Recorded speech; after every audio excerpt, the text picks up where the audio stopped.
Before we begin, I have just one request. Put on your headphones, turn off the lights, and let the world outside fade away. Because some stories aren't just meant to be heard, they're meant to be felt. Every whisper, every breath, every sound behind you might not be just in the story. So, are you ready? Let's begin. The air was crisp in the mountains that morning. Jacob, a 29-year-old office worker turned occasional adventurer, had finally committed to something spontaneous. After weeks of browsing trail maps and second-guessing his courage, he chose the quiet isolation of the Elder Glen Trail. It was a place rumored for its haunting silence and untouched beauty, tucked deep into the lesser-known region of the Rockies. Perfect for thinking, perfect for forgetting. He needed this, needed to silence the noise in his head. The breakup, the job stress, the feeling of being hollowed out by routine. With only a backpack, some dried food, and a flashlight, Jacob set out at dawn, determined to lose himself in nature. The hike had been everything he wanted. Birds sang in the distance. The trees whispered secrets above him. Leaves crunched gently underfoot, and for the first time in months, Jacob felt a strange kind of peace. The kind you only feel when you're utterly alone, when the world forgets you exist and lets you breathe. But peace has a tendency to vanish when the sun goes down. It was supposed to be an 8-hour round trip. But somewhere along the descent, Jacob realized the trail looked unfamiliar. He stopped, turned, scanned the trees. Nothing looked right. His stomach tightened. Okay, I probably just took a wrong turn, he muttered to himself, trying to convince the growing dread that it was nothing. But the more he walked, the more the forest turned foreign. Shadows lengthened. The birds stopped singing. The wind turned colder. He quickened his pace. By the time night fell, the panic had fully arrived. His phone? No signal. GPS? Useless. The flashlight was all he had, and the battery indicator blinked red. He swallowed the lump in his throat. Don't panic. Just find shelter. That's when he saw it. Through the trees, half hidden under vines and rotting leaves, stood a cabin. It looked abandoned. The wood was gray and cracked, the windows shattered or boarded, but it was shelter. Shelter from the freezing cold and whatever might be lurking in the dark forest. Jacob didn't hesitate. He called out, "Hello? Anyone here?" No answer. Another knock. The sound echoed eerily into the woods. Still nothing. He reached for the rusted handle and pushed. The door creaked open like something out of a horror movie. Inside, it was dusty, the air heavy with the scent of mold and decay. Broken furniture littered the floor. Spider webs hung like curtains in every corner. But at the center of the room, almost bizarrely untouched, stood a single bed, clean, tidy, waiting. Jacob stared, hesitant. Something about it felt off. Too perfect. But exhaustion won. His legs ached. His mind throbbed with the fear of spending the night in the open. If someone shows up, I'll explain, he told himself. No big deal. He dropped his bag, kicked off his shoes, and lay down. The mattress was surprisingly soft, but the comfort didn't last long. That's when he noticed them.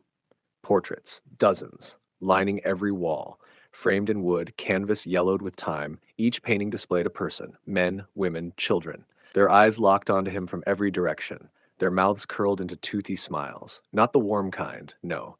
These smiles were hollow, cold, forced, like they'd been told to smile moments before something awful happened. He sat up in bed. His heart pounded. Why hadn't he noticed them before? Each face seemed to glow faintly in the beam of his dying flashlight. The people weren't familiar, but they looked real. Almost too real, as if the artist had painted their very souls. Some had eyes that looked red and wet, as if they had just cried. Some looked afraid. None of them looked happy. Jacob pulled the covers up to his chin and turned to the wall, trying to ignore the sensation of their stares crawling across his skin. Every time he shut his eyes, he swore he could hear something faint, a rustle, a whisper, maybe even breathing that wasn't his. "Stop it," he whispered. "It's just a painting, just a painting." Eventually, exhaustion dragged him under. His dreams were filled with faces, smiling, sobbing, screaming. He heard his name called again and again in dozens of voices. Some whispered, some cried, some begged, "Jacob, help, they see you." He awoke with a gasp. Early morning light spilled into the cabin. Relief. He was alive. The nightmare was over. He sat up, rubbing his eyes. His throat was dry, mouth tasted like ash.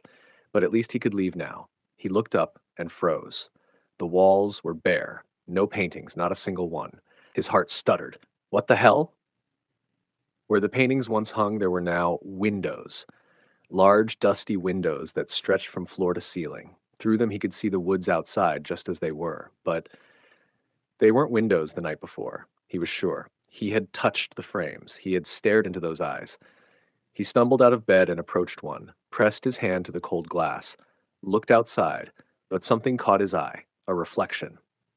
No, not a reflection, a face, not his own. He turned around in horror. No one there. He looked back. The face was still there, smiling at him from the other side of the glass. And now, beside it, another and another. All of them. The faces from the paintings. They hadn't disappeared. They had simply moved. Now they were outside, watching him. Their smiles pressed against the glass like animals waiting to be fed. He stumbled back, falling onto the floor. The air turned colder. A voice whispered through the room like a draft, soft and aching. One more. Jacob's breath caught in his throat. Suddenly, the bed didn't look inviting. It looked like a trap, the same bed every other lost soul had likely lain in before. He grabbed his backpack, fumbled for the door, and froze.